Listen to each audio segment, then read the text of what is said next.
Today, ladies and gentlemen, out there in Happy Monkey World, thank you for checking in. We're Happy Monkey Happy Hour with Vlad. Today, we have a very special treat, ladies and gentlemen. We have two amazing women of color that are just both happen to be PhDs. One is more science-based, the other is more, pharmaceutical and medically based.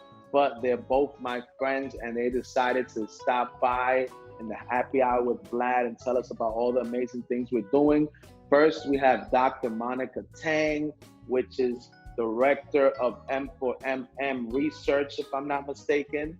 Also, the only pharmacist in the state of New Jersey that focuses on cannabis. Thank you so much for being here with us.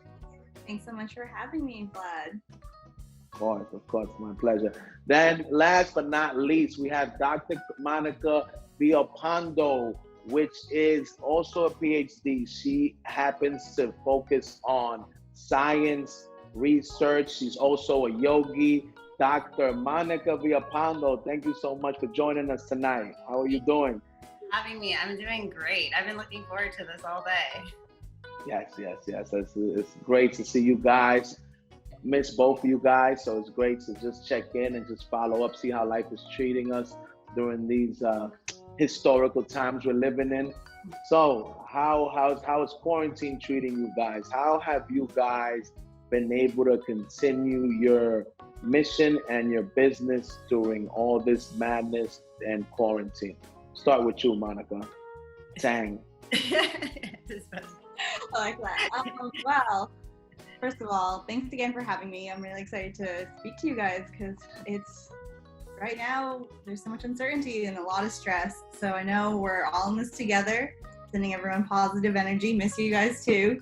But during this quarantine, I've been staying very busy. I have been involved with Minorities for Medical Marijuana, as Vlad was saying, the Director of Research and Clinical Education, and I am really applauding the togetherness and the outreach of our group and the executive leaders like Roz, Leo, Deshita. Everyone in M4MM is amazing. And everyone's really banding together and just continuously staying committed to the movement, the advocacy of how everything going on is a crazy time, but we still have to keep fighting for legalization, adult use legalization in New York and New Jersey particularly, but all over, and not leaving behind the medical program in the states where they're active. So in that light, I've been staying busy by working as a clinical cannabis consultant and training licensed medical professionals. With everyone sheltering at home and coronavirus being a very real concern, there's a lot of myths and misconceptions around safe cannabis consumption. And use is increasing more than ever for people using it for non-medical reasons, people using it to medicate for anxiety, for insomnia, for so many other reasons. So medical providers in New York and New Jersey are finally getting on board with wanting more training, wanting more fact-based education, more science in terms of implementing dosing strategies and harm reduction. So while we've been sheltering at home with everything going on, I've been providing a lot of training for professionals to make sure that they can monitor patients safely, guide them, screen for drug-drug interactions. Everything's gone virtual. There's a lot of telemedicine, and there's a lot of need for training and education. So staying busy in my spare time, my downtime when I'm not working, practicing yoga. So I was actually gonna ask Monica, Dr. Monica, about some tips and recommendations for yoga, because I know she's the yoga instructor, and just making sure we're staying centered and focused. I'm so happy you've been able to stay positive and stay, on the mission that you've accomplished. And I know you've been doing these amazing things even before COVID and before quarantine, but, it's good to know that even with all these obstacles, you're so committed that you still are able to be creative and still, continue your mission and your practice during these times. Thank you. Now you, Dr. Vialpando, tell us how your life has been during this time of quarantine and how you have adapted to the new normal. I think yoga is what keeps me sane. And they say I'm flexible. I bend so I don't break. And the lessons you learn on the mat are very much applicable to off the mat. And I had to be flexible. My life completely was turned upside down. We're a lab. I shut the lab down. So it's been a big change and transition. But at the same time, we were already on that trajectory to change. So Vialpando is actually turning 3 years old next week. And we are rebranding. We're going to have a brand new website. So it's been nuts getting ready for that. But part of that rebranding, that whole process, because as a scientist, I've never done this before. You know, it's like I'm used to being in the lab. I've never think about the company vision. And so it really not in a positive way. I've stepped back. What is important to me? The company, where do we put our time? And I think everybody has experienced that in either work or personal. How do we improve our communication, our efficiency, streamline processes? A lot of the scientists, they're not in the lab. So I'm training, we're bringing subject matter experts in from other industries, from pharma. I'm just gearing them up. I'm just training the new research, and we're just going in deeper and planning. So we have a lot of exciting things on the way for Vialpando, and it's brought the team closer together. I try to incorporate as much mindfulness into the company as possible. It is as part of the culture, as in it's a yogi philosophy. So any questions, you're not feeling well, we've all had days we're inefficient, no questions asked, take off. I had a few team members, we would just have morning check-ins. How are you feeling? You're not feeling well? All right, I got you. And sometimes I had to, tell one of my team members, I can't talk to this client. I feel like shit. I've got all this stuff going on. Can you handle it? And they were there. And so it's been really, now that we're kind of emerging out of it, the lab's coming, we're coming out so much stronger and more efficient and just ready. I'm so happy you shared that, Dr. Vialpando, because so many people I preach about this. Have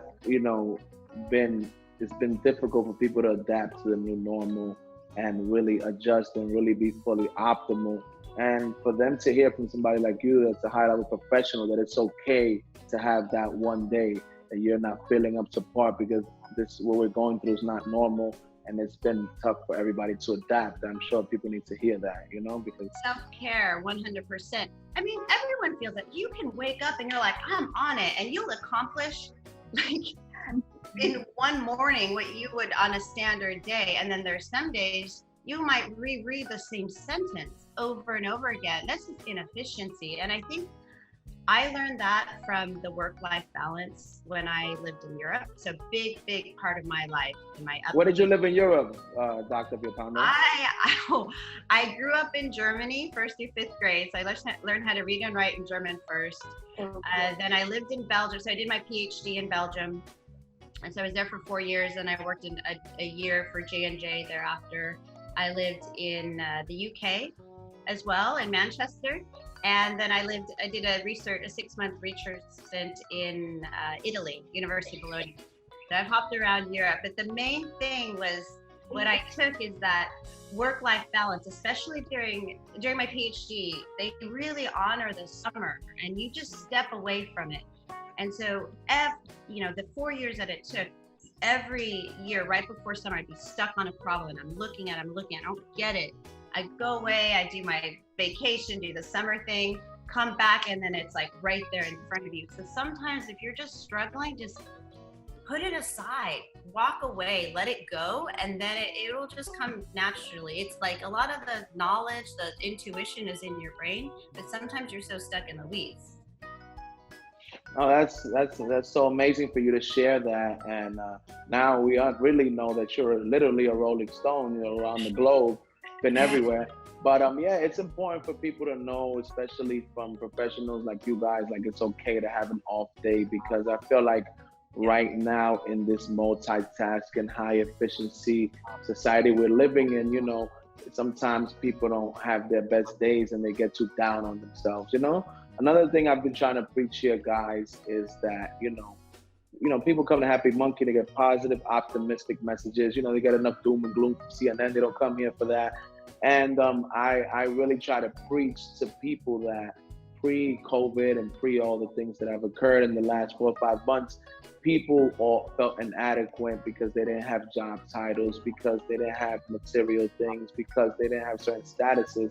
And I hope that people realize, which I know you guys personally, you guys don't see things like this, but so many other people did, that now we see during what occurred in the last 4 months, those things really don't matter as much.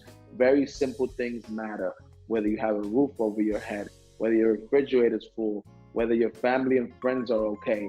And sometimes so many people, like, you know, felt they were inadequate. And meanwhile, all the things that they felt they didn't have were all nut and void when things really hit the fan.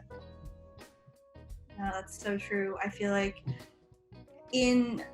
there's a really good quote about how in the midst of adversity, there's always going to be like the seed of opportunity. And then that quote makes me like give pause to just be grateful for everything, the little things, being able to just get up every day and, like you're saying, being thankful, having that positive perspective, knowing that this is all temporary. It's not going to last forever. So weathering this, staying connected to each other, making sure you're plugged in with your community and checking in on everyone and giving them space to feel what they feel and go what they're going through in a supportive way, listening and like learning from everyone. As I think like this is so monumental because I'm really ready for change. I think as we've all been in different aspects of this industry, it's long overdue. It's long overdue to revamp these outdated, broken systems, things that weren't serving the general public, the general communities that need to be served most, the most marginalized. And patient populations are among them, veterans, patients with HIV/AIDS and mental health conditions. So I do feel grateful every day that even though we're going through so much right now, we're also able to still help others, people who still need the outreach and the education, the empowerment of just being able to take it one day at a time. And we'll get through it. Thank you for those kind words, Dr. Tang. It's important for people to know, because I think that, you know, unfortunately, before all these things took place, like, you know, we're living in the social media era and in the hyper-sensationalized era, and so many people were given so many reasons like they weren't enough, like they were inadequate, like they weren't contributing enough to society. So I think it's important for the people to hear from people like us that are thriving in our own ways that it's okay, and those things are not as important as the basis things that we just spoke about right now. I want to add one of the habits that I picked up in quarantine is noting down the best part of my day every morning. So when I wake up, I start my day, I reflect on the day before. And I started putting Post-its on, and I turned it into and I've been here now 3 months. So it turned into a little fish design, and some days really suck. Some days the best part of my day was my Manhattan at night, or my joint, or my shower. But most days it's like talking to a friend, the walk that I took with the family dog, and you know, hanging out with my mom and my sister, and that it's, you know, sometimes there are highlights from work, but normally it's really just the very simple things. And when you see that over 3 months, just one sentence of what your favorite part of the day was, it reflects back at you. It's been a really interesting and exciting, it's been an interesting journey too. Thank you for those inspiring words. And like I said, you know, it's important for people to hear, because during these times, more than ever, especially from people like us three that are of color, people need to hear the optimism and positive and optimistic views during all this doom and gloom. Now, guys, I want to touch into something else that you know, we don't talk about enough, and we don't hear about enough, because everybody has basically made the conversation sort of black and white as far as like legal or rec, and nobody's really touching the details in between. And part of what we try to do here on Happy Hour and Happy Monkey in general is educate people so they can really understand the necessity that this amazing plant plays in the role of society and the human race. So what I want to touch on is how important is the endocannabinoid system, and why aren't more doctors incorporating it into their studies? We'll start with you, Dr. Tang. Oh, great question. The endocannabinoid system is intrinsic to all vertebrae, and in the human body, it is a mechanism for maintaining balance in your brain and your body. It's a mechanism that helps us maintain homeostasis. So the endocannabinoid system is fascinating in that it's the messenger system that helps us forget, so we don't have to remember everything. It's helpful in PTSD for people who have flashbacks or trauma or nightmares. It's helpful for relaxation when you get that euphoria and the high. It's good for stimulating appetite and enjoying eating. And it's helpful in so many other mechanisms. It can help your body stimulate mounting an immune response. So that's how it helps maintain balance in so many different ways. So why is it, Monica, until I didn't start really doing my due diligence in the cannabis industry and also going to all these conferences and meeting amazing people like you, why is it that doctors don't talk about it? It shocked me. I learned this firsthand. My experience with the endocannabinoid system and how I got that background was through my time at Northeast. I was going to school, pharmacy school.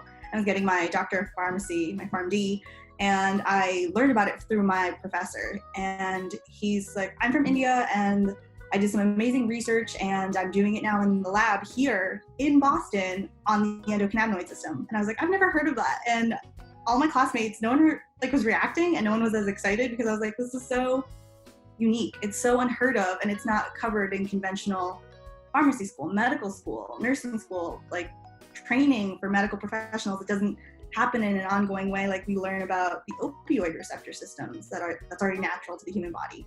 So I thought it was a really jarring gap in the healthcare education system where it just wasn't covered in like standard curriculum. So I think that now that there's globally starting to be more of an acceptance with cannabis and cannabinoids, so much opportunity around researching the endocannabinoid system and innovating pharmaceutical medications that can act on the endocannabinoid system. I think all these other countries, like in India, in the UK, Australia, Canada, Israel, is like decades ahead of us. Everyone's like innovating on that research and getting that information out there.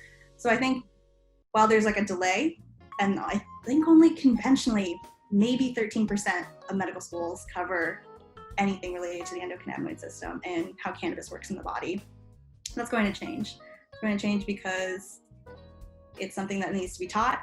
Increasingly, pharmacists and nurse practitioners, physician's assistants are staffing dispensaries. They're going to be taking on, in medical capacities, patient monitoring, the counseling, working with dispensary agents or bud tenders and like counselors, dispensary agents of different roles. Everyone's going to work together to like educate and counsel patients and customers.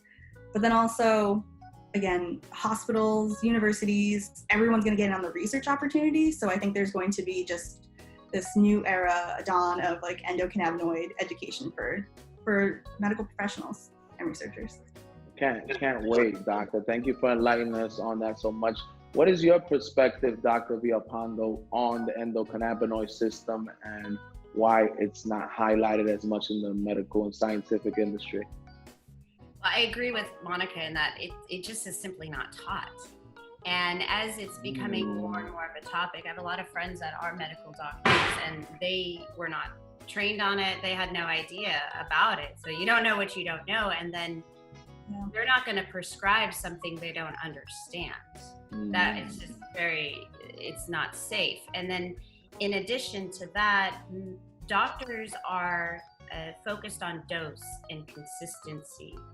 Because if you want to look at a response with a patient group, you want consistency in the dose, and that's very hard to achieve with cannabis given the different extraction forms, where it was grown, when it was harvested, all of these other components. Now there's ways to reduce that. You can, go from full spectrum, broad, isolate, depending on, where you want to play. And that's a whole other topic on its own, but we'll just shelve that for now.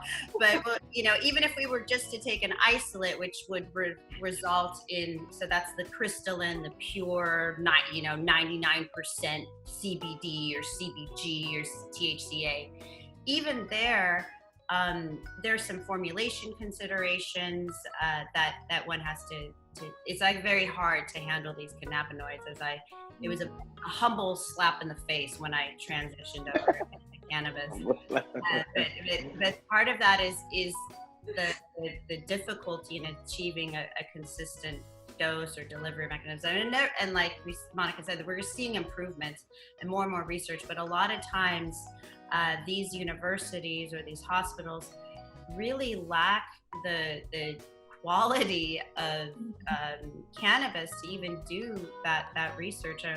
We're working, collaborating with Portland State University on some vape projects, and they're limited on the type of supply and the materials that they can do. So it's just sort of like, okay, here's your results based on this type of extract, but if we use this, we have to consider this, So there's a lot of missing pieces to the puzzle, but as regulations lift, more interest comes, and we're seeing more and more scientific sophistication in the industry, thank goodness, because there's a lot to do. There's so much to do, and for scientists, if you're curious, come on board, because it's like a kid in a candy store. There's so much to discover that we don't know. That brings me to my next question, Dr. Tang and Dr. Vialpando. I hear whispers because, I get to talk to so many amazing intellectuals like yourselves about the advancements, as Dr. Tang mentioned earlier, that scientific cannabis advancements that are being made in different parts of the globe. So my question is, since you guys started, so now fast forward 2020, what advancements do you hear on a scientific level of cannabis? We all know that part of the reason that we can't really get to the root of things is because it's not federally legal, and they do not allow scientists to have their full technology to really dig in deep. So I want to know, since you guys talk to a lot of different people from around the globe, how has evolution been scientifically from when you guys first started until current time right now? We'll start with you, Dr. Tang. Oh my God, I could talk about this all day. Like if we had many series to go over this. Remember, you got to keep it in layman's terms for the Happy Monkey people. You're not in the thesis. You got to just try to narrow it down. Responding. Yes. Okay. So this is such a great question to answer, but definitely agree about like the restrictive federal red tape. Also, because it's still Schedule 1 for cannabis, federally at that level for research with advanced universities and colleges, hospital systems that have funding, federal funding, they're worried about that. So they don't want to lose an endowment if they start enrolling larger patient groups or more patients into a substantial study that's long-term to evaluate safety and efficacy, and also therapeutic adverse effects that could happen with long-term use. So that's something that we have to educate on and address the concerns around how, even though cannabis is Schedule 1 currently, the endocannabinoid system isn't restricted. There's so many other ways that you can act on and modulate it with like current other prescriptions that interact. They could like affect the enzymes that are, or the catalysts, and there's all these cells, these molecular processes that are happening, and then things like prescription medication, herbal supplements, nutritional drugs, medications act on the endocannabinoid system. So there's opportunity there in itself for research.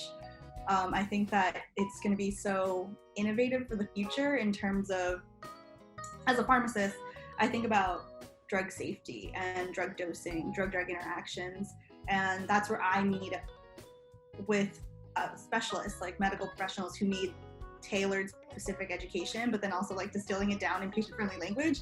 Where the research is heading is that it's going to be personalized precision medicine in terms of like each cannabis plant is unique unto itself, each patient is unique, and their response differs based on that person's genetics.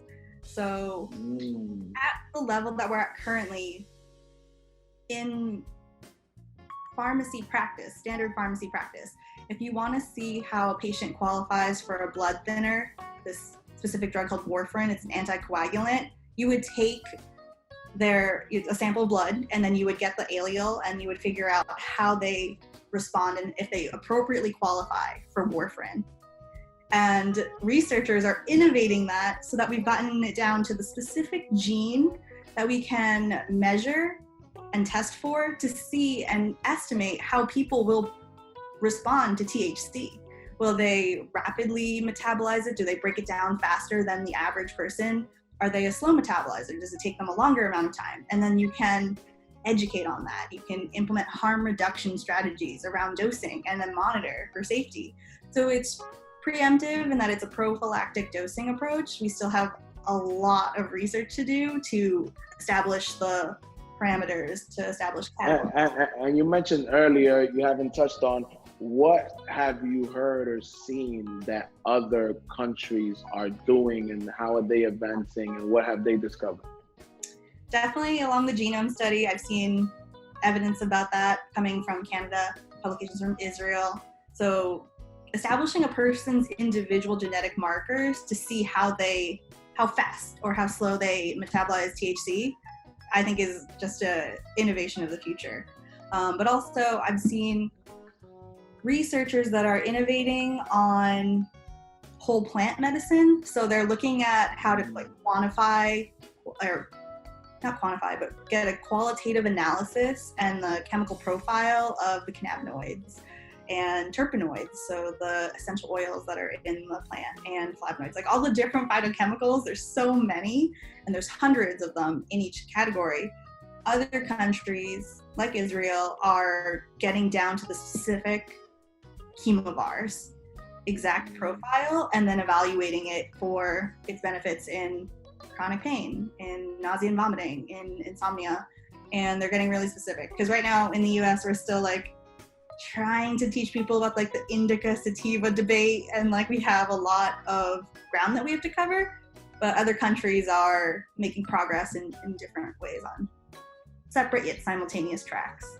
No, definitely, Dr. Tang. We appreciate it because, like I said, so right now, like you said, we're so not close to where we need to be, that nobody really talks about these things as much. Everybody just keeps it real surface, rec or not, pro cannabis or not, and I feel like that what is going to speed warp us to where we need to be is people like you, amazing ladies, sharing this type of information, and people understand it's more than somebody just getting stoned.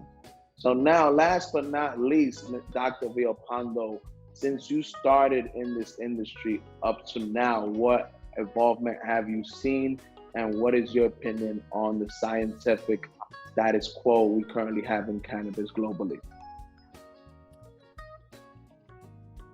When I first joined, it was primarily focused on growing and genetics. Very little, actually, I didn't really see anything on product formulation. Mm-hmm.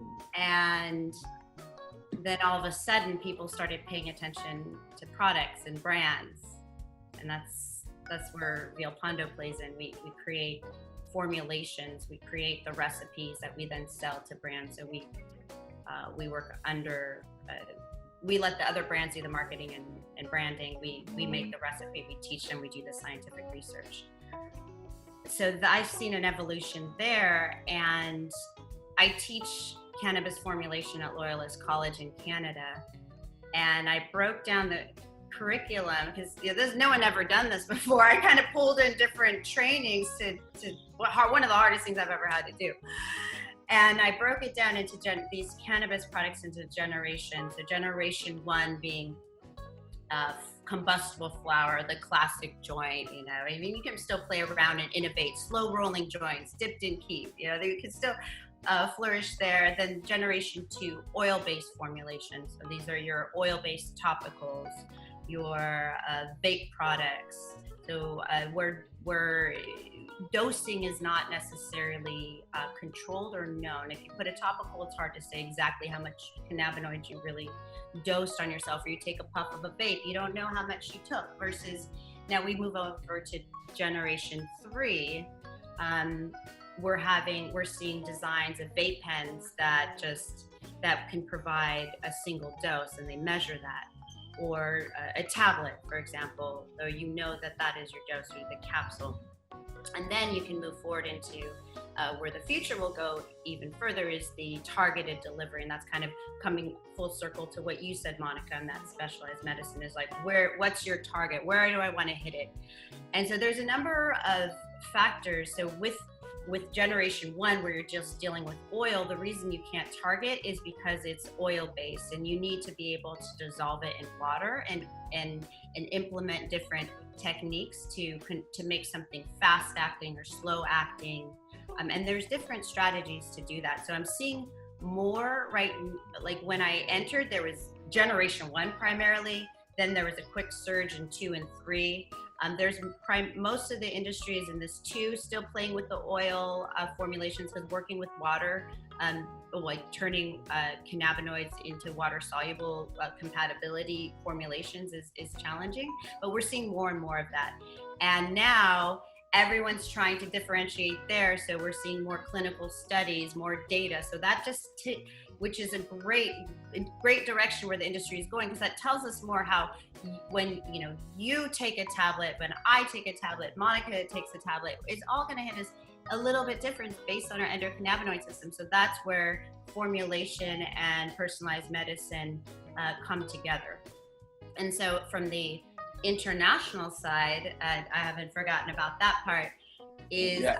I immediately, obviously I'm a very international gal, so it's honestly when I moved from the UK to San Francisco, and I loved the Bay. It was enjoyable, but I had spent 7 years of my adult life in Europe, so I had a major reverse culture shock. It was weird, and I followed, but I said I love what I'm doing. Obviously San Francisco is the place to be, but I had my eye on Europe and what was going on across the pond the second I got into cannabis. And so what I've seen there is very much differentiation around different countries. So I mentioned Canada up north, so that was when first federally legal. They were focusing on extraction, full GMP production. So that's where we're seeing imports over into Europe. Germany is spearheading it. They're implementing it in their pharmacy system. So you go, and it's different. If you go to a German pharmacy, you're going to a pharmacy, you're just picking up medicine. You like in the US, if you go to a pharmacy like Walgreens or CVS, you can get beer and cigarettes at the same time.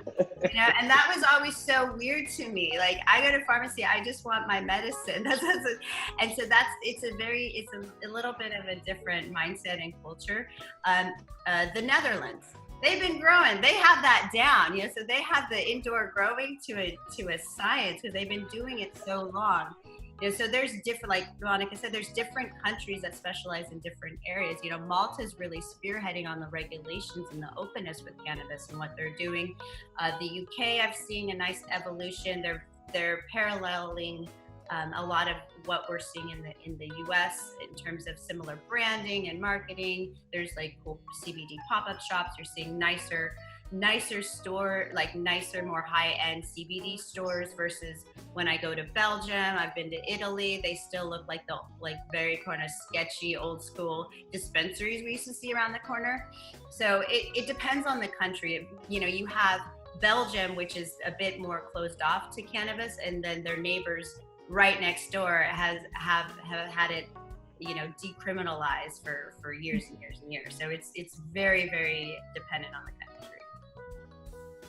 Yeah, I love how it's like different formulations too, like like with their vape or electronic cigarette device handling of the vape crisis just arguably in terms of like the window of legalization and like our attempt to like implement a legitimate medical, I guess, field and standard of care for patients, we've been dealing with the vape crisis in the US, and it's been handled in different countries in a different way. They have regulation where they're going to be monitoring it, regulating the product. It has to be third-party tested, packaged, labeled appropriately.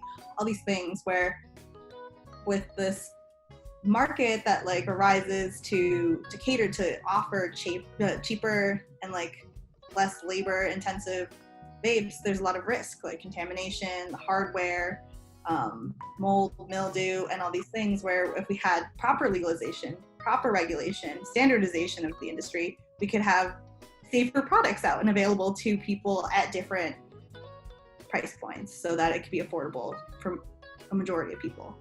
And I think it's interesting comparing that, the vape prices and what we were going through. And I remember I was looking through what the UK was doing and how they were handling it, or how they had regulation. And I was like, product formulation and legalization of that is something that our country needs to catch up to in certain ways to others.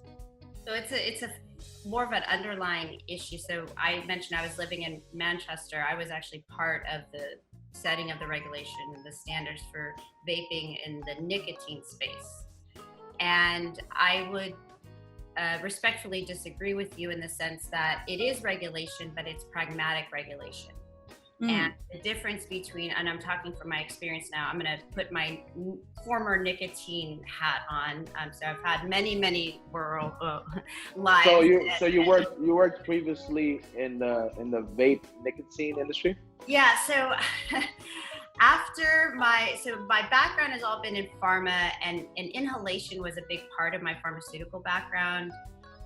I moved from J&J in Belgium to Manchester. I was with a guy at the time, and we did our postdoc. He did his postdoc in Manchester. I joined him, but I didn't find a pharmaceutical job up in Manchester, and so money was getting tight. And given my inhalation background, the Tobacco Products Directive, which was the regulation of tobacco products, but to include e-cigarettes, which at the time was brand new, I joined in on that bandwagon, and that was really the bridge that got me into cannabis, because I went from unregulated from very regulated to unregulated environment.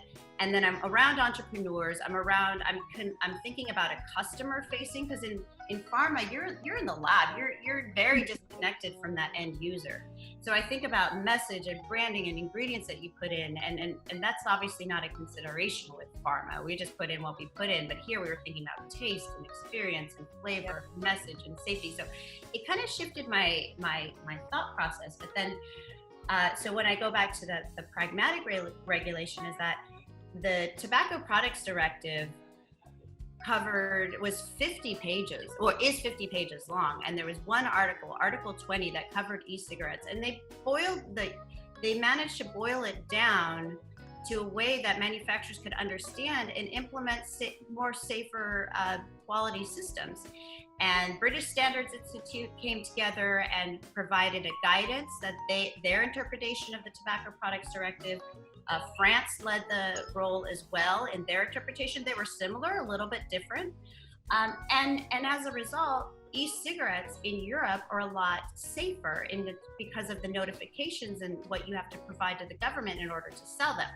Now, when I jumped over from Europe back to the States, and I wanted to get into cannabis, I left my pharmaceutical job, and so I used my e-cigarette experience at consulting to help buffer me building this cannabis company from scratch. And so I looked under the hood of US e-cigarette manufacturers that were trying to sell in Europe, and they were way more toxic than what I was seeing, because the FDA didn't really provide them anything until much later. And then when they came out with a document, the PMTA, that sucker is 500 pages long, versus the European TPD was 50 pages long. And it's still, I'm disconnected from that world, but it was so much more complicated and drawn out that was harder to implement these systems, because half the time manufacturers like, what the heck do you want me to, the FDA will tell you this is what we want, but they won't tell you how to do it. And so in that same notion, to your point, we weren't seeing that much, we did have some vaping illnesses in Europe, but less because cannabis manufacturers adopted this TPD practice in Europe. Because another thing is that e-cigarettes, well, at least in the UK, Public Health England said that showed that it was 95% safer than smoking cigarettes under the right conditions versus, I'm just saying my experience and what I saw in California, it's like everything is bad, it's all towards kids and this and that. And yes, you can gear it towards kids, but actually you can also build it and work with it and implement it as a smoking cessation tool, because it has better effects because you have that a little bit more of that hand-mouth movement. And so that's why there were already quality standards implemented in Europe that were adopted and modified for cannabis, versus in the US, we didn't really have those tools to go from. And the frustrating thing that I've experienced is that there's a stigma against nicotine if you're in cannabis too. We don't want anything to do. We just assume that's all big tobacco. And so you're not really, that's something else that I've learned. And I have told manufacturers, don't put this in there. Have you looked at this? And no one listens. They either think, oh, she's trying to get my money, and she's a consultant she's telling me to reformulate this whole product or whatever.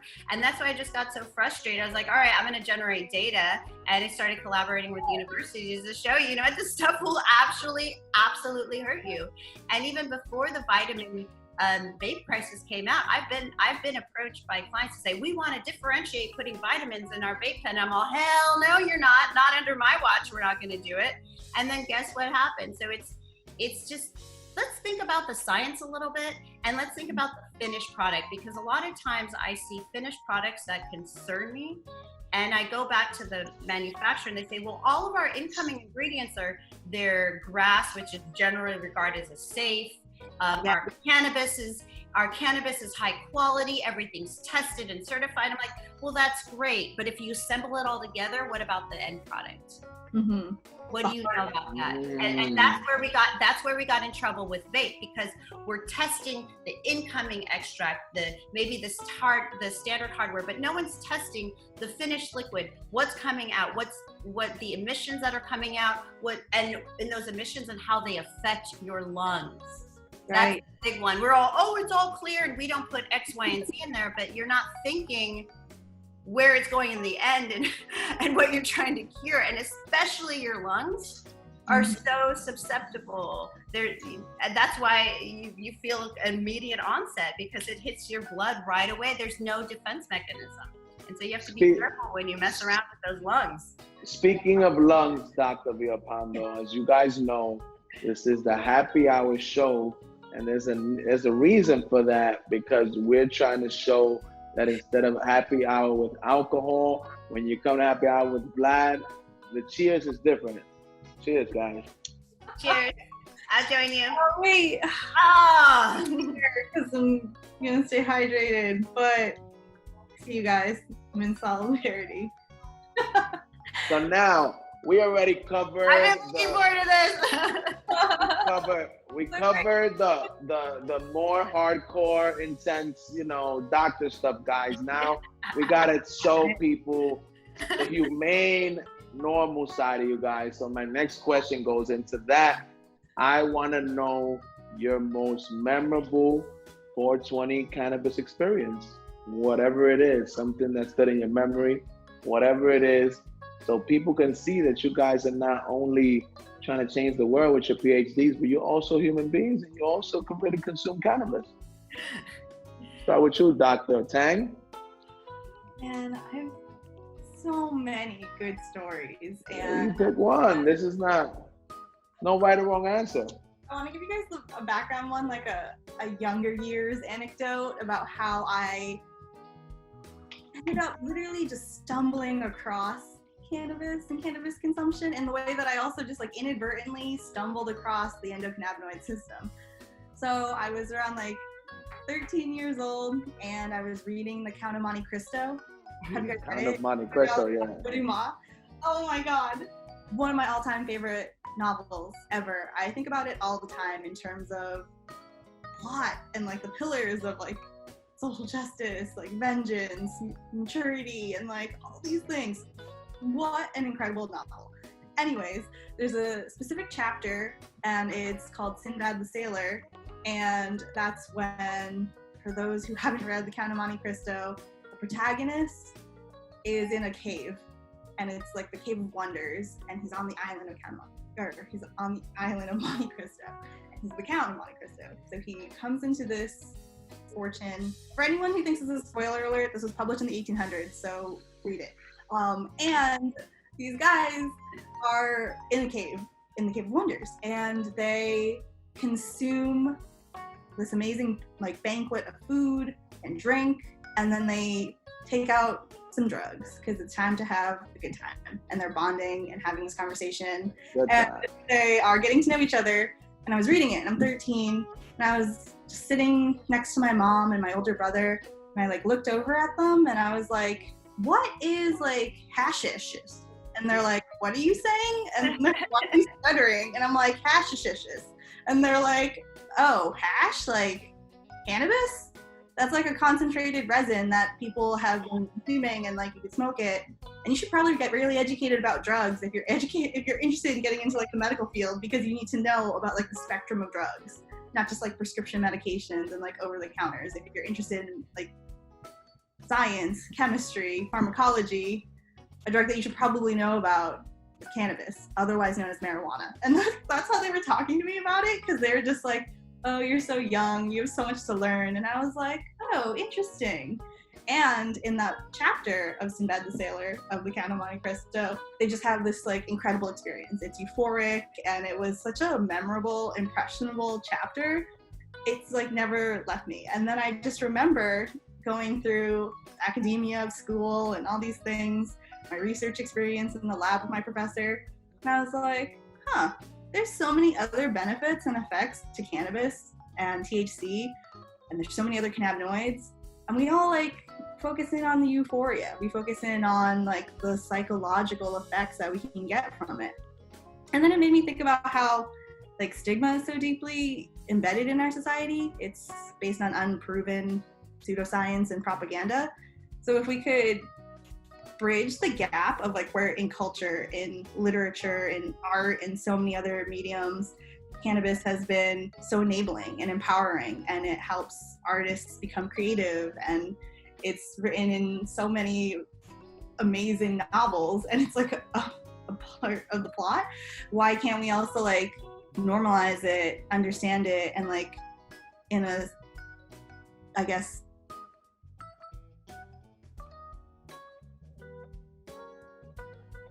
All right, good. We got froze on us. All right. I lost it. I'm back. Oh, thanks. I don't know what just happened. Anyways, finishing up my thought is, I think that if it's part of art, part of history, part of culture, and it transcends that, I think we should also think about how we should normalize it medically. No, definitely. Thank you for sharing that amazing experience. So now you, Dr. Vialpando, tell us the most memorable experience under the influence of the magical cannabis plant. There's a lot. There's like embarrassment. There's like super high. There's like crazy. You pick whatever you want. There's no right or wrong. That's just happy hour with Vlad. I know. I mean, 2020. it's like, oh my God, what's your favorite? I want to say more recently, just because of the whole thing that happened. It was the Hall of Flowers. Hall of Flowers. And it was just a fucking awesome day, because you're just like, you're seeing all the new products, you're sampling it, but the highlight was discovering the packwood, which is this like blunt dipped in keef with distillate. I mean, it's ridiculous. I've seen that. Oh, and a glass tip. And I've been smoking consistently since I was 18.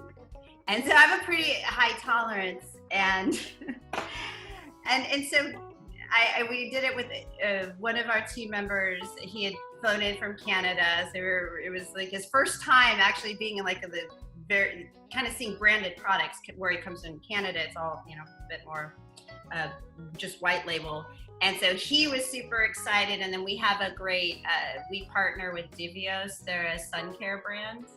And they're just awesome dudes. And the three of us, like we were just partying on the way there. And then we got to the Flamingo with like the industry party. And then just seeing your clients and the people that you work with. But it's just like, just having a good time and just enjoying the fruits of our labor, because we're all entrepreneurs. We all work our fucking asses off. And so just to come together and just like, I appreciate you, you know, day in and day out.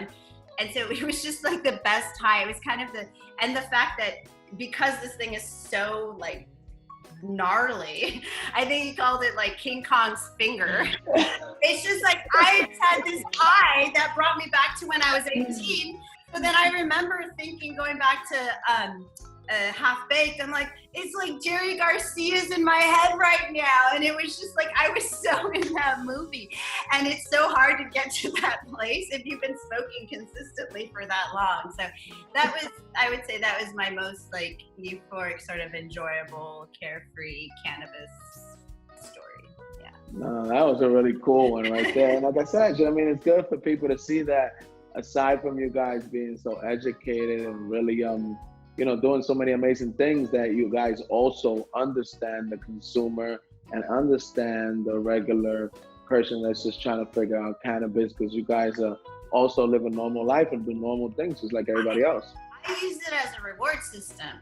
So in college, no, really, it worked. In college, because it's hard to, like most science majors, I was in the library all the time, and I was friends with all the business and marketing folks. They're always partying. And so I had this internal rule with myself that, all right, you are not allowed to smoke until you finish your homework for that day. So my friends and I, 10 o'clock at night, usually I would hustle to get my homework done. And then I hustled, I worked hard, and then my high was so much more enjoyable because I could just chill out and enjoy it. But if I knew I had stuff in the back of my mind and I was, you know, slacking off, then my high would be ruined. And then I'm like, oh, I'm not working and I'm not enjoying my high. So it was sort of this positive feedback, and it continues to be as such. So I'm just like today, I was like, oh my gosh, I've been looking forward to this because I've been working all day, and now this is like, okay, now I can chill out and have my smoke. So that brings me to my next question, guys. I want to know, how did you guys find out about Happy Munkey, and how was your first experience and vibe going to an event and just finding out about it? Start with you, Dr. Tang. Well, coming full circle and shouting out minorities for medical marijuana. I just love everyone is so incredible. Roz, Eric, Sheeta, Mary Pryor, the New York State chapter. That's all the family, yeah, man. Yeah, oh my God, and Bonniewell and New Jersey. I mean, everyone is incredible. So I was introduced to you, Vlad, through Leo Bridgewater. Yeah, shout out to Leo. Living legend, activist, advocate of the year, veteran, just all around Renaissance cannabis warrior. He is like for the movement of legalization. He gets it. We love to partner. We always talk about like history, and we contextualize, and when we're touching base, he was like, you know who you need to meet? You need to meet Vlad. And then when he brought me to, what was it? It was after a conference. Yeah, that's how it usually happens, after conference. Then we were all having our just unwinding after party time, Happy Munkey, and I remember that's when we bonded, because I was telling you about my dreams of the future, where we look forward, and as we're implementing these legal markets medically for adult use consumption, non-medical reasons, like, we also have to definitely right the past harm from the law on drugs. And how we can do that is through an incubator, through a speakeasy, through safe spaces where we can create culture and community and foster this togetherness for the generations, for people of different disciplines coming together. So people who are in the art, music, whatever industry, with people from the science, medical industry, from the legal, social justice component. Everyone can meet and have this time together, this space where we can share our ideas, collaborate, connect, and like work together. And that is how I remember being introduced to Happy Munkey and being introduced to you. And it's been great ever since. We just cheer each other on and support each other in our endeavors. So it's been incredible. Thank you for those kind words, Dr. Tang. Yes, definitely happy that I got to meet you and, you know, and got to see all the amazing things that you have in mind for the current time and the future. So thank you so much for those kind words. So how about you, Dr. Vialpando? What did you first told you about it? How was your first experience and vibe? Your vibes, that's all I have to say. You have amazing vibes and energy, and we met at ArcView Chicago. Yeah. Did I say more? And that's where we first connected, and then we connected again in Vegas, and then through my numerous trips to New York. And I told you, I've been going to coffee shops since 2001, and I very much felt the vibe at the Happy Munkey. And I remember the last time we were together was with Carolyn too, hanging out. And I have my pin. I told you I'm so excited. Okay. Coming out of the suitcase, I have a limited amount of my own belongings, and I have my Happy Munkey pin with me. So I was like, that's awesome. No, thank you for those kind words and for sharing, the experience you guys had and how you see the brand and the movement. I appreciate it. Which brings me to my next thing I was going to talk about, Dr. Vialpando. I know you're into the yoga thing, that we had no idea, how medically or scientifically they would work out. We just thought it was a good idea.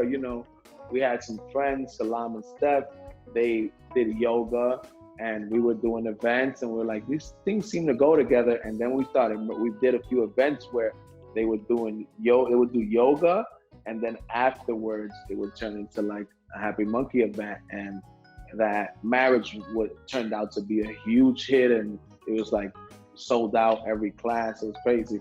So I want to ask you guys, how do you guys think yoga and cannabis, like how do they work together, and what are the benefits of you being able to kind of hybrid both of them? Start with you, Dr. Tang, because you mentioned earlier that you wanted to get more into yoga. Yes. Currently, I personally practice power yoga, vinyasa flow that I just love because I love the mind-body connection where you partner the breath to the physicality of rhythm. And I actually just did a journal club for the American Chemical Society. They have the subdivision CAN, which is devoted to cannabinoid and cannabis science, and the innovation of the subdivision is to focus on pharmacology, pharmacokinetics, pharmacodynamics, research opportunities for chemists. It's led by Dr. Jehan Marku and one of my close friends, Dr. Nigam Arora. They're PhDs, and Dr. Marku is based in New York, and he is the editor-in-chief of the American Journal of Endocannabinoid Medicine, of which I am also on the editorial board. And Jehan is just great. He's everywhere all at once, kind of like you guys. And he's just doing amazing things in the space with research around product formulation, around education. And for the journal club that I did for American Chemical Society, I was explaining the pathophysiology of yoga and its effects and how you can align it with the pharmacology of cannabis, depending on the formulation that you use, and how I've incorporated that to distill it down into patient-friendly language so that I can do a counseling for a patient. So, sorry, there's a fire truck. It's all right, don't worry about it. Of course, this is happening and the window's open, my bad. So in my patient counseling, what's really unique about the New York medical marijuana program, and which differentiates it noticeably from the New Jersey medical marijuana program, is that they prohibit smokable form. So you can't access the flower or the bud like you can in New Jersey. And then there's purchasing limits. But for New York, You can get an oil, a tablet, a capsule, a spray, and you have to go to a registered organization or an RO. So when I'm counseling patients, depending on if it's a New York or depending on if it's a New Jersey patient, I talk about how they're sheltering at home, they have anxiety, they have insomnia, they're trying to deal with all these symptoms, and we walk through what they're trying to address.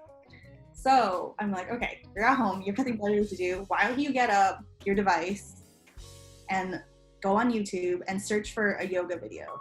Not like a high intensity, like powered yoga that's going to be really physically challenging. Something that's a simple deep body stretch that you can like use for 30 minutes, 60 minutes, what you're comfortable with.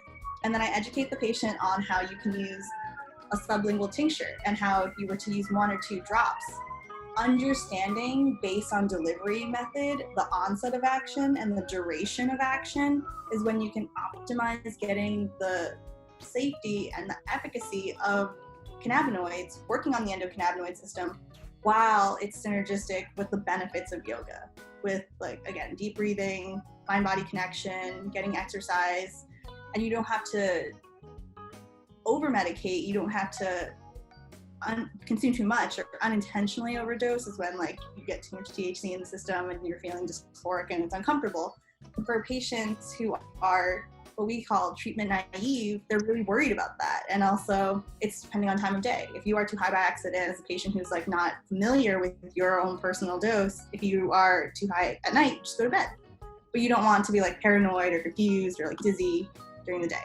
So it's like all these counseling points and considerations, but I give them like a very rational, realistic way to incorporate exercise or yoga, something that is in like the Western world seen as like exercise mainly, but it's so much more. It's so beneficial for relaxation, for being able to give some patients like a routine, a sense of centering, and feeling that they have this ability to come back to themselves in terms of relaxation and centering with their breath.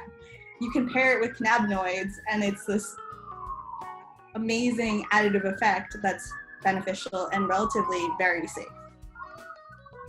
Thank you for the insight, Dr. Tang. That was pretty interesting. I didn't know that yoga and cannabis was such a match made in heaven.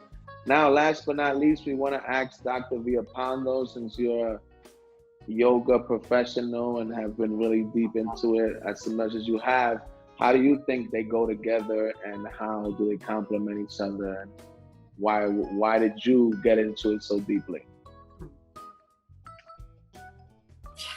To me, it's just so obvious that they're like a match made in heaven, as you saw with the numbers.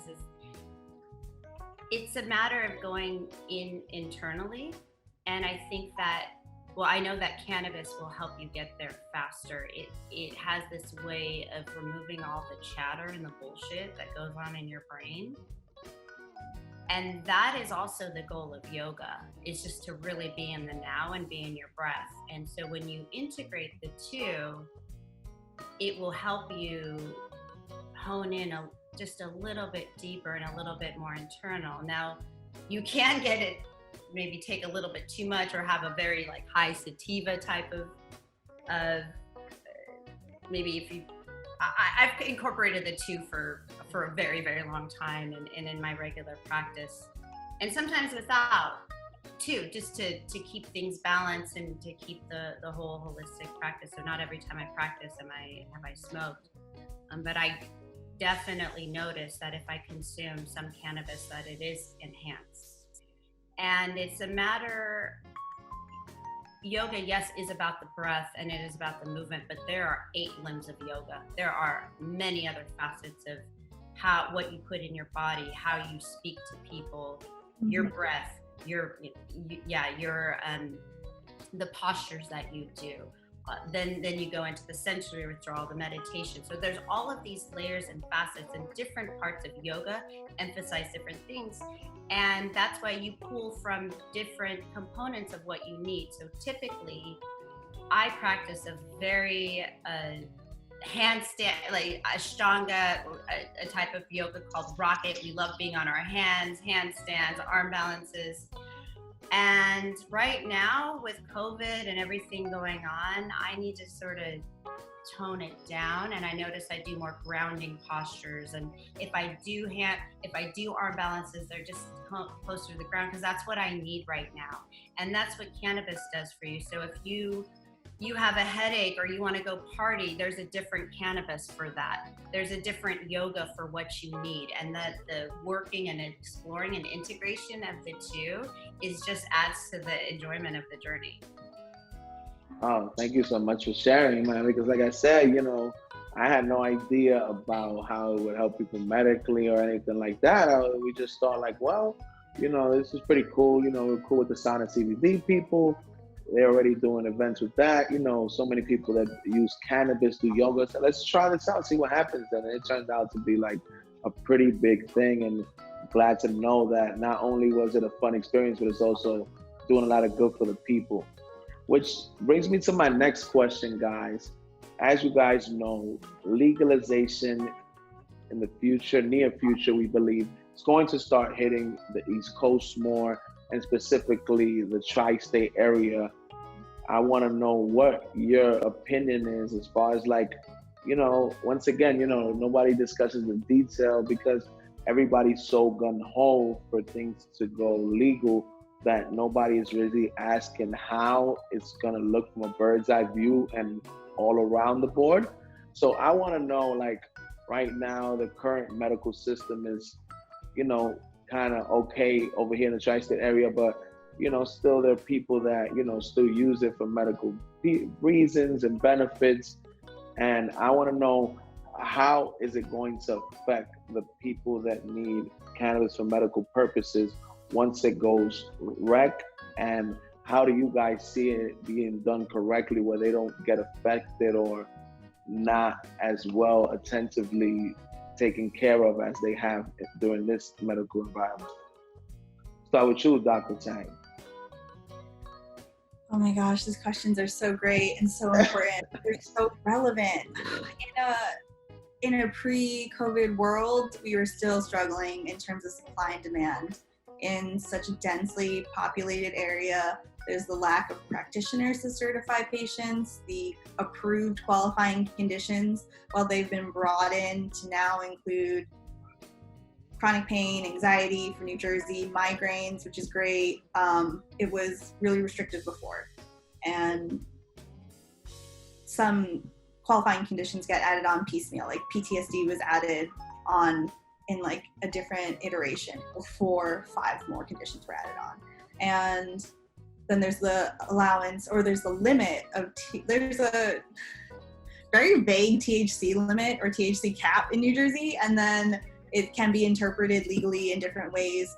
But at face value, when patients hear about it without knowing the specifics of the workaround of like how vague it is so that it's up to interpretation, how it can be, it doesn't specify Delta-9 THC or THCA. It's just poorly written and vague enough that you can have different bud or different flower of different THC concentrations. So with that, some patients are like, there's a THC cap, I don't want to be in the program. And then they're going to just source it from another unlicensed operator.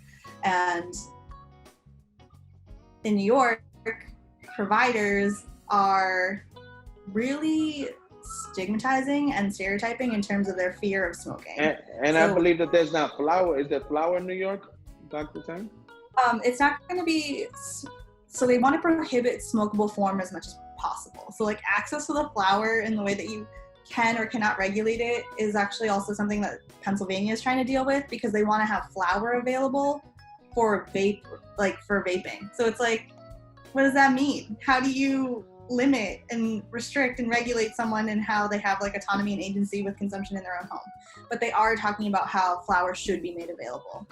And I've been looking for any updates on it, but with COVID-19 now, everything's changed in terms of the priorities, and the issues that we had before are still there. They haven't gone away, like the limited list of qualifying conditions, the limited amount of practitioners who can certify in the program. All these things are still ongoing, but now with COVID-19, we have to talk about PPE and social distancing, curbside pickup and home delivery.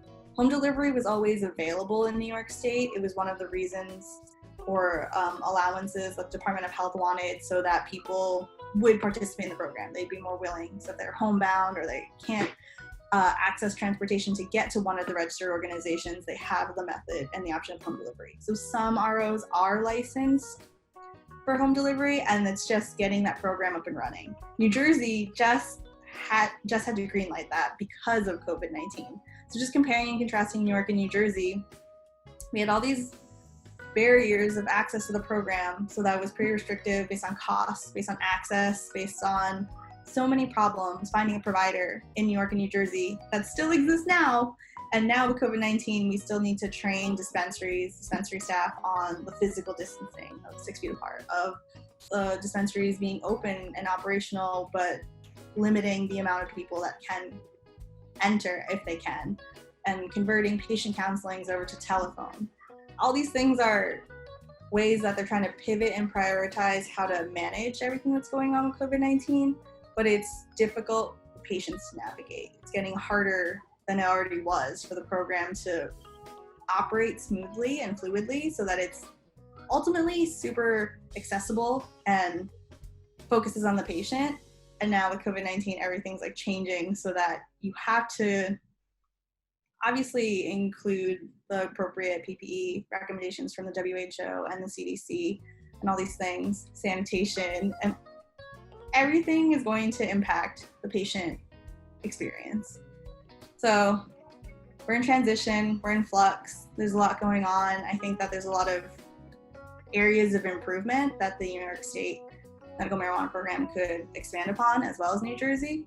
But it means that while we have a medical program dealing with all these issues for New York State, consideration of adult use was removed from the budget by the governor. Like, he's like, we can't consider it, so there's just like this pause, and it's been shelved. And then all the states in the tri-state area tried to align for adult use, and there's so many considerations that we have to factor into it before we move on.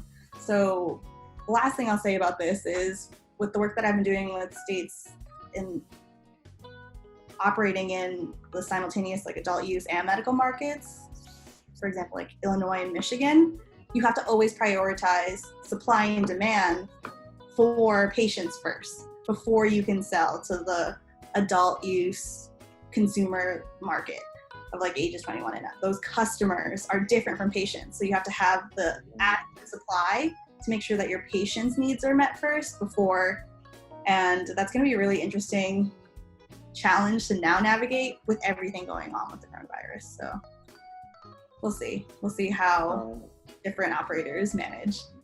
Well, thank you so much, because people need to know that these things are being considered, because like I said, you know, aside from you, not many people know or understand how the medical program is working currently now and what will happen after when it goes rec, because like I said, it's not something that's discussed as much. So how about you, Dr. Vialpando? How do you see this working out, and how do you see the patients not getting left behind, and how it's all gonna fall in sync when it's all said and done? Part of my reason in wanting to move to New York is to be part of this movement here in the East Coast and lend some of the lessons learned in the more mature markets. We primarily play in California, but we have Colorado, Washington, and while there are parallels, there are differences. And I would like the state regulators to call up the other states and see, hey, what worked, what didn't work. And first and foremost, well, most importantly, actually, not first and foremost, is get in there, understand, because like the situation with the track and trace in California, it makes, they can't put themselves in the life of a cannabis farmer to understand what they're actually implementing and how that actually hurts that farmer who's trying to do the right thing. And as a result, he or she is losing a lot of money. Mm-hmm. And it's going to drive the illicit market. of the next farmer next door. And I hear, I've had these stories in Humboldt with these farmers. So go to the people who are actually have to do this job before you just set up high above and make these laws. Talk to the other states that are further and see what works. And then also, when you're looking at cannabis products or cannabis regulation, don't just blanket it as one thing. You have to look at, if you want to sell a cannabis or inhalation-based product or a suppository, these are very sensitive spots, then you should implement more stringent regulations on those type of products versus a topical, which is a little, your skin has a strong defensive mechanism, or something oral, you have your liver, your gut. So you have to think about where that product is going and how stringent to regulate it as well, versus what I'm seeing is just one big blanketed thing, or 10 milligrams of this. Well, that's kind of bullshit, because 10 milligrams of CBD is 10 milligrams of CBG versus THC is a totally different thing. But then if you even take it further, you have one formulation with 10 milligrams THC, another formulation with 10 milligrams is THC, but they're made differently. One might feel like 20 milligrams, or sorry, I would say you'll absorb, let me take that back. You will absorb, say, 8 milligrams on one versus the other one would be 3 milligrams. So you have a bigger effect. So just doing a blanketed thing on the dose is also sort of a silly, it's a moving target, because the dose is dependent on the product, where it goes. If I take a 10 milligram inhalation or a 10 milligram oral dose, or I take a 10 milligram suppository, it's totally different. So I want people to get on the phone. What worked for you? Hey, nicotine vaping, what worked with those regulations, with emissions? What are you doing? Hey, pharma, I know we're moving away from pharma, but we have something to learn from you, because these are quality systems. And the point is, we want to treat cannabis as medicine. So let's talk about the people who have been making medicines. We might not agree with all of the principles, but we can work together and learn accordingly. And that's why, so I'd like to see more collaboration, and also saying, hey, I don't understand this, let me call somebody who does. Yeah, standardization is so important. And I like, circling back to what you said earlier, pragmatic regulation. Data-driven drug policy is also aligned with that, where we should be science-based, fact-based in terms of authoring the rules and restrictions of the programs for the adult use market and the medical market that are realistic. Like a THC cap is so disenfranchising for potential patients, and understanding the differences of delivery methods and the percentages of even per weight milligram dosage forms versus the percentage of something is something that we have to educate policymakers on, regulators. We have to implement. I like what you were saying earlier about the standards of good manufacturing practices, because those are important to get reliable product, responsibly sourced and tested and safe in the way that it's not adulterated or contaminated.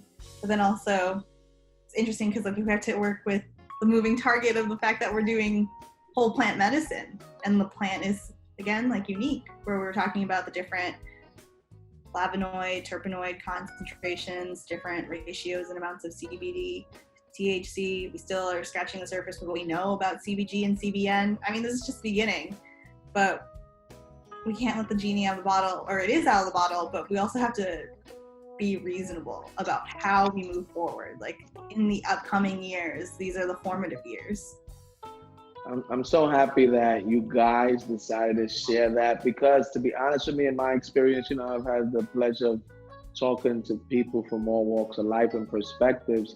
I think sometimes a lot of these regulators that write these policies, they need to hear from people like you guys, because I think that they maybe don't exactly know any better. So sometimes I don't think it's always malice or they have bad intentions. Just think that they just really don't know, because this is industry since it's in its infancy, and they really don't, so many people in society don't know that a lot of them are really removed when you deal with politics. So it's even harder for them to know. So I think it'll be a good idea for them to consult with people like Dr. Tang and Dr. Vialpando and really get a good idea of maybe what decisions they should make.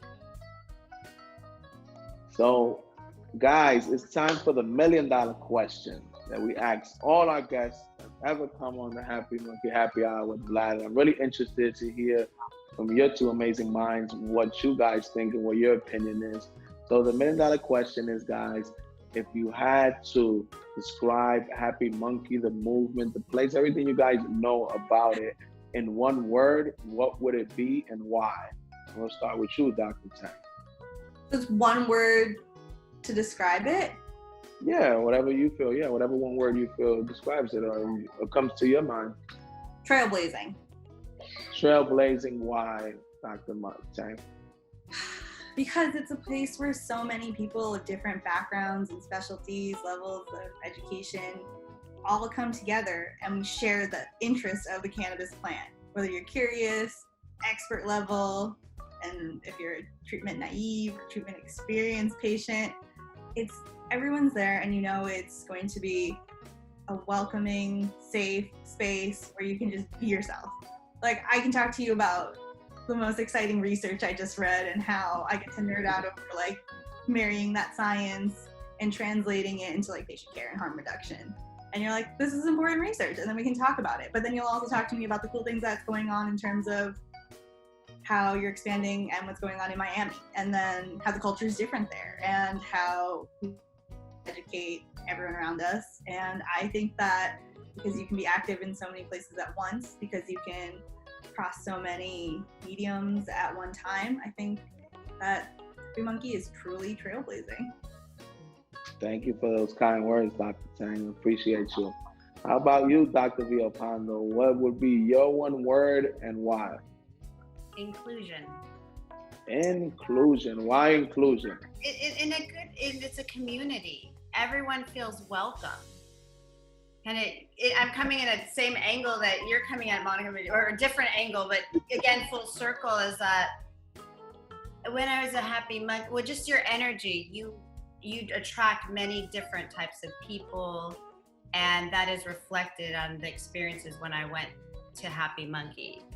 And when I look at who have you spoken to, has been on the Happy Hour before, it's a diverse group, but everyone's included. So that's why I say inclusion. Yeah. Thank you so much, guys. I want to thank both of you, not just for coming on here, but also for what you guys do for humanity, for society, but most importantly, for this industry.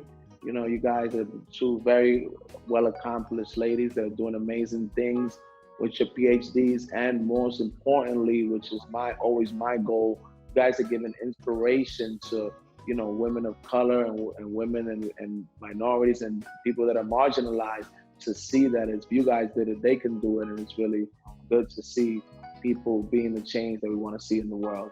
I want to thank you guys for coming on here and kicking it with me on Happy Hour. It's been a pleasure. Before we go, I want each of you guys to tell the people in Happy Monkey world what should they expect for you guys for the rest of 2020 and all the different outlets where they can find you to keep up with what you guys are doing and how you guys are going to change the world. Start with you, Dr. Tang. Wow. Well, now I have the fireman. Sorry. All right, they're gone now. No, it's all good. People can find me on LinkedIn and connect to me that way. What to expect from me in this year, in the future, is I'm going to be doing the same thing.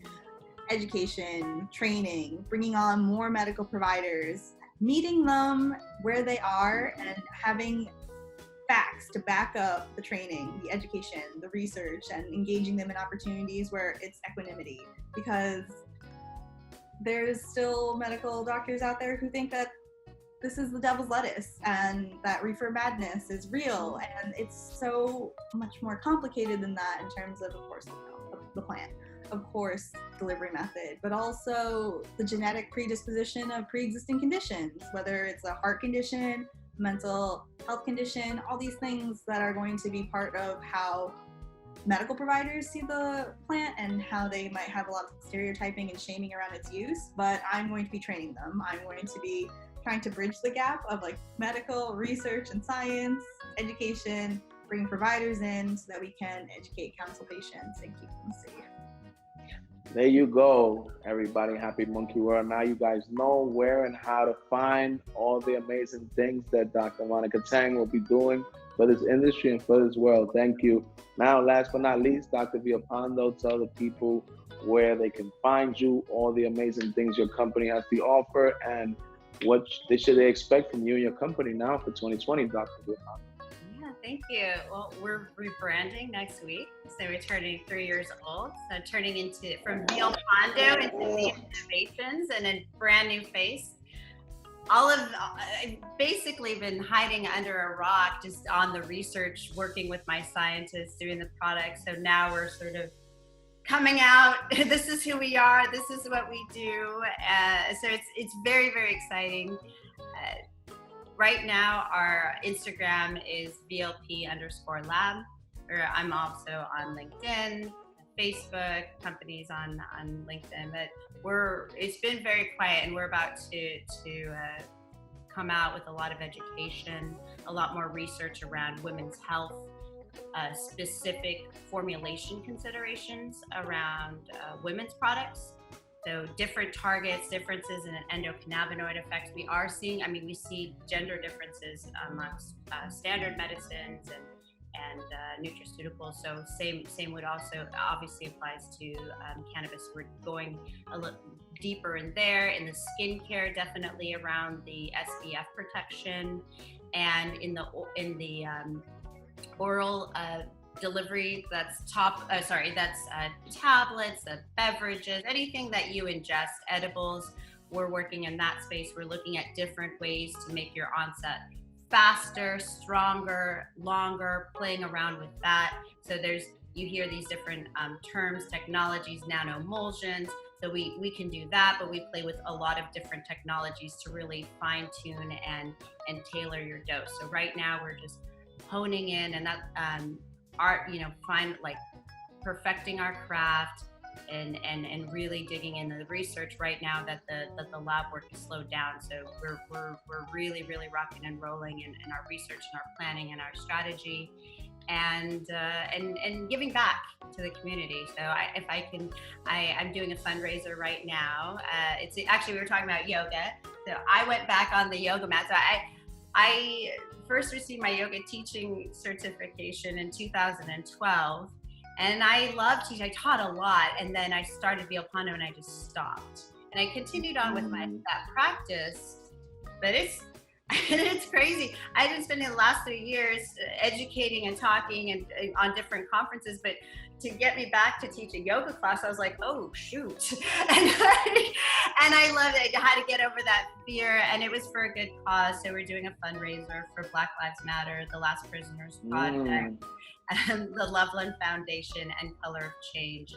And yeah, because when everything was going on, I was getting angry. I thought, as a minority, I've heard it, and I've dealt with a lot of crap. But even that, and living in all the other countries, even as a discrimination as an American, discrimination as a woman in science, as a woman of color, I've had it thrown at me in all the different directions.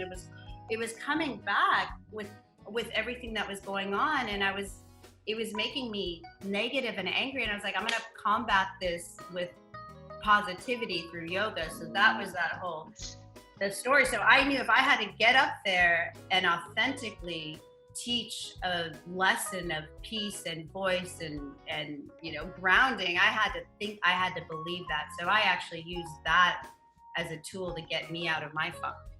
And now I'm stoked that I got over that fear, and it was an opportunity to give back, because there's people that are a lot more affected than I ever have been, and we all have to help each other out, and we have to raise more awareness. It's not like, oh yeah, really, there's there's discrimination in this country. I've seen it from many different countries that I've lived in. It's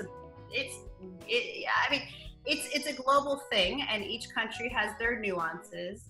But in the U.S., it's definitely distinct, and so this was my way of saying, like, come on, guys, let's all rise in a positive manner and a voice to combat this negativity with love and rise to higher vibration. Love it. There you have it, guys. Remember where you heard it first. These two amazing young ladies are destined for greatness.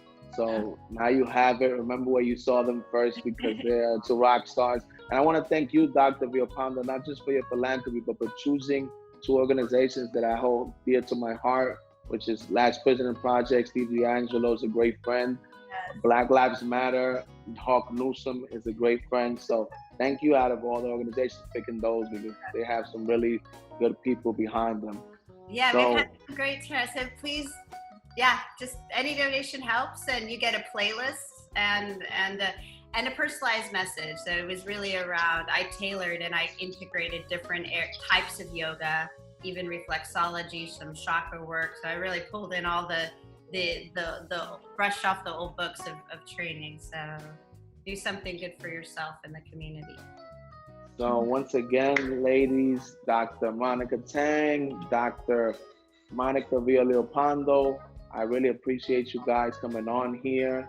To everybody out there in the Happy Monkey world, we all know we're going through some tough times, and it's been a little bit of a roller coaster during this crisis, but I'm a firm believer that things will get greater later. You guys and ladies are all too blessed to be stressed. So now, checking out from Happy Monkey Happy Hour with Vlad. Till the next episode, guys, peace.